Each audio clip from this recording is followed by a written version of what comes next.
Well, hello all, and welcome back to the Pipe Cottage.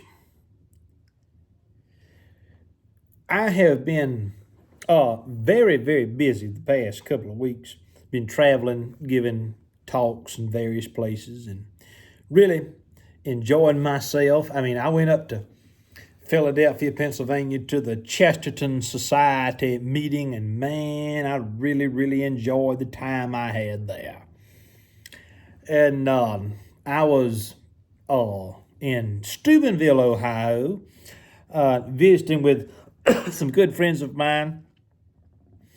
We were doing a talk on content creation. We were doing a conference on Catholic content creation. And so I enjoy that. Actually, that's where I was when President Trump was shot on July 13th. I had just finished delivering the keynote address for a conference in Steubenville at the St. Paul Center. And then 2 hours after I finished that talk, I'm sitting enjoying a libation with our fellow compatriots in the Catholic content world. And I hear that President Trump has been shot. But over the past couple of weeks, 2 or 3 weeks, I think that people have started to forget the fact that he was shot. And they're not really paying attention to the historical importance of that. Don't shut the video off yet. Just hang on. I'm about to talk about pipes and tobacco. Just hang on just a second. We are not living in the country that our founding generation created. We are not living in that society. We are living in the remnants. We are living life in the ruins of what was once a great and majestic republic. I had a friend of mine today sent me a couple of quotes from G.K. Chesterton. And I'll get the quotes together and do a more in-depth discussion of those quotes and those essays at a later date. But essentially what Chesterton concluded about the Southern gentleman, and this was probably in the 1920s, Chesterton concluded that we don't need the English, Spanish, or French gentleman nearly as much as we need the Southern gentleman. And his reason for saying that was that the Southern gentleman recognized the importance of honor. And without honor, you cannot have a republic. Without honor, you cannot have anything remotely resembling a democracy. And so I'll do a little bit more research on that regarding Chesterton and get back to you. But regarding pipes, this is a pipe and pipe tobacco channel, ostensibly, but I reserve the right to talk about whatever I want to talk about on this channel. From 2016 to 2020, my wife and I were married in 2016. The most extensive economic growth, the largest economic growth that we experienced in our marriage was when Trump was president. That's just a cold, hard fact. He lowered taxes on self-employed people. He lowered taxes for people who had children. It's an economic historical fact that from 2016 to 2020, during Trump's administration, there was a larger degree of economic growth and economic stability in the United States when compared to the last 4 years that we have had.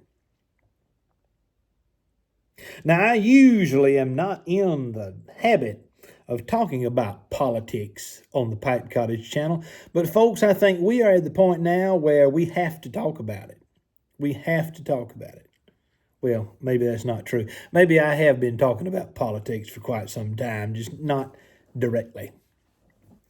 But I have nothing to fear, nothing to gain or lose from talking about it, but I think that it's important to discuss it.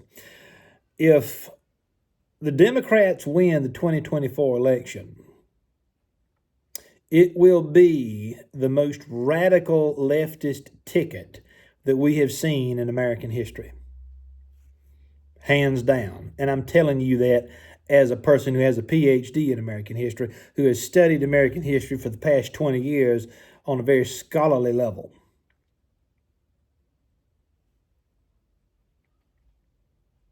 This is a very radical and leftist agenda. And what concerns me is that the country is now enough radical, and it is sufficiently radical and sufficiently leftist to elect yet another radical Democrat to the presidency.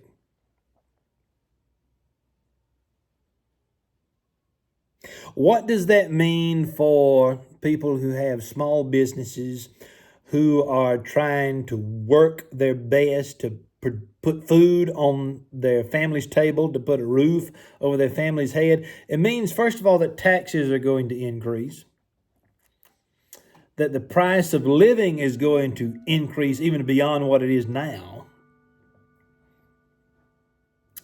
It means that your individual liberties and freedoms will be challenged and criticized.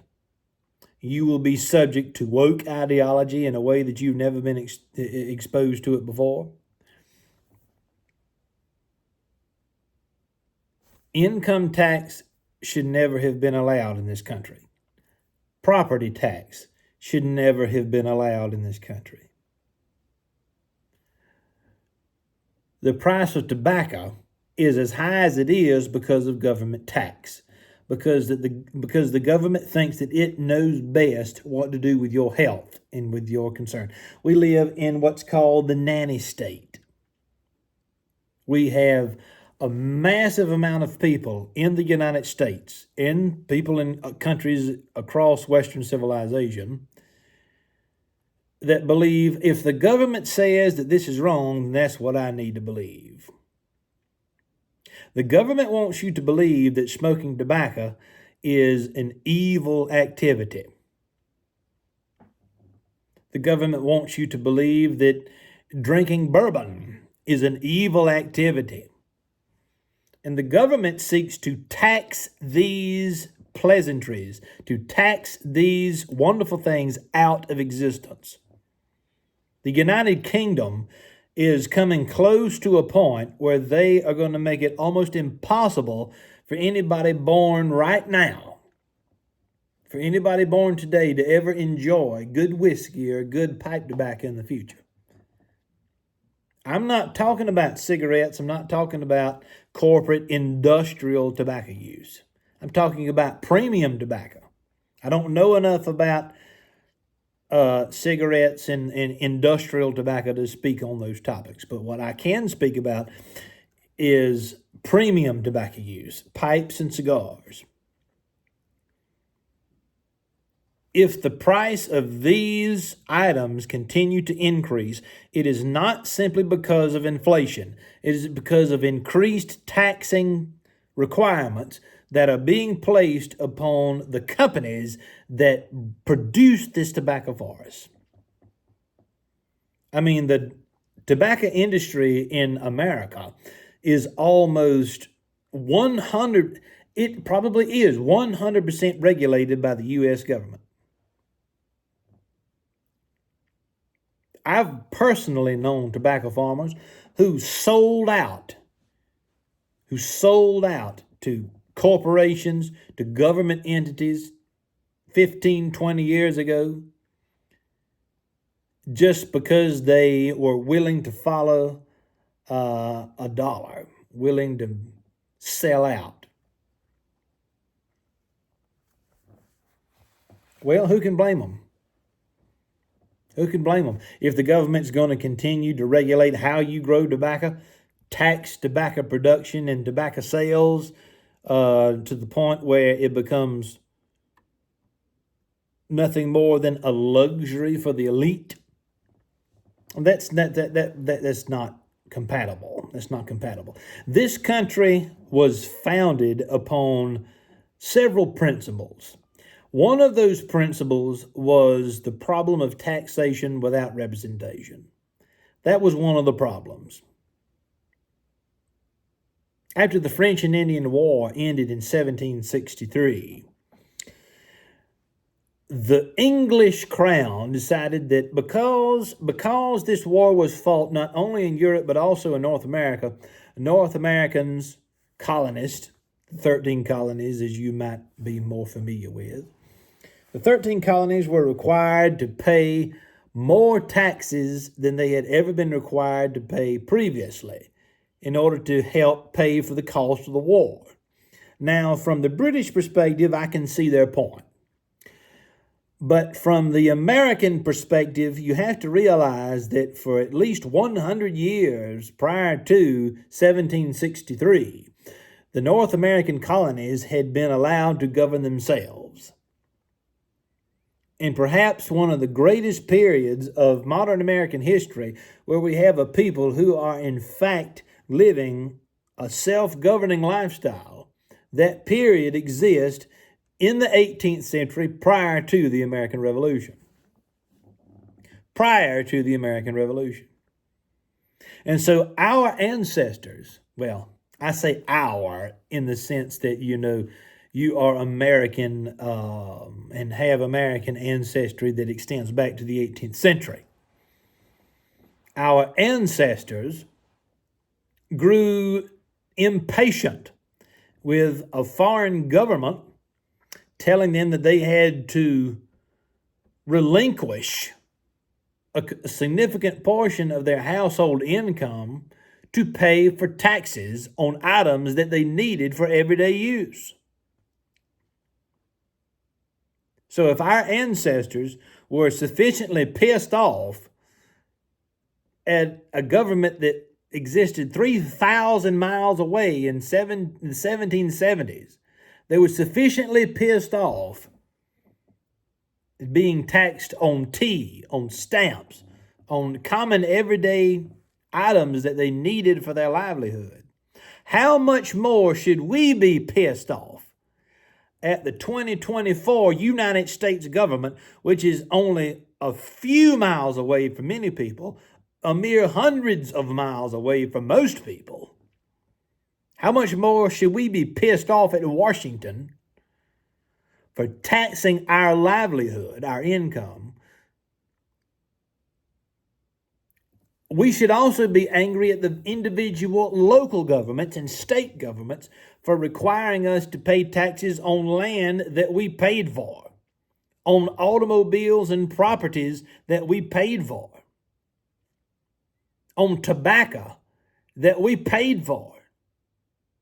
We should not be required to pay exorbitantly high taxes on tobacco products just because the government thinks that they know best how to govern the economy. Winston Churchill once said that a democracy is one of the worst kinds of governments that you can imagine, one of the worst kinds of societies that you can imagine. But compared to your other options, it's not half bad. Benjamin Franklin once said, when somebody asked him, what kind of government have we created here? He said, a republic, if you can keep it. That republic lasted a mere 2 to 3 generations. People often ask me, why do you pay so much attention to the Confederacy? Why do you pay so much attention to the history of the Old South? It's because we are now living in the country that the Old South and the Confederacy went to its grave trying to prevent. But that's a story for another time. The country that we live in now is filthy. It's motivated by a secular humanism There's no morality that motivates the majority of the United States anymore. There's no central morality. What motivates the country, at least half, if not more of the more than half of the country, is this notion that God simply doesn't exist. It's not that people believe that God doesn't exist. Is that the problem is people don't think about whether he exists or whether he doesn't. They don't even consider the fact that God exists or he doesn't. Complete indifference. That's worse than atheism. Can a Donald Trump presidency solve these problems? No, it cannot. No presidential election can solve the problems that now plague the United States. It must be a cultural and educational revolution. A revolution in the sense that revolve means you come back around to the original purpose. You revolve back around to the origins of the thing in question.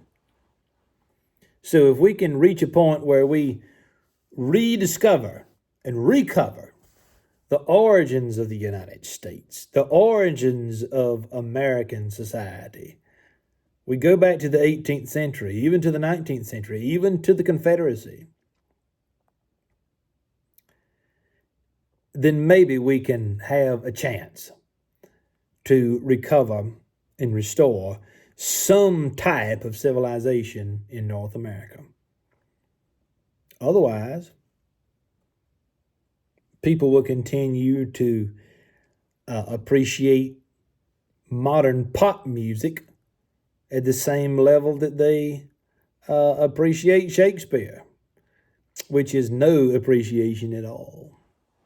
All forms of art, all forms of opinion, all religions are not equal. There is a superior faith, a superior art form, a superior way of life, superior civilizations, superior historical perspectives. All is not made equal. And if you don't think that all this impacts pipe smoking, then you'd better get your head out of the sand. This is Alan Harrelson with the Pipe Cottage. Thank you for stopping by.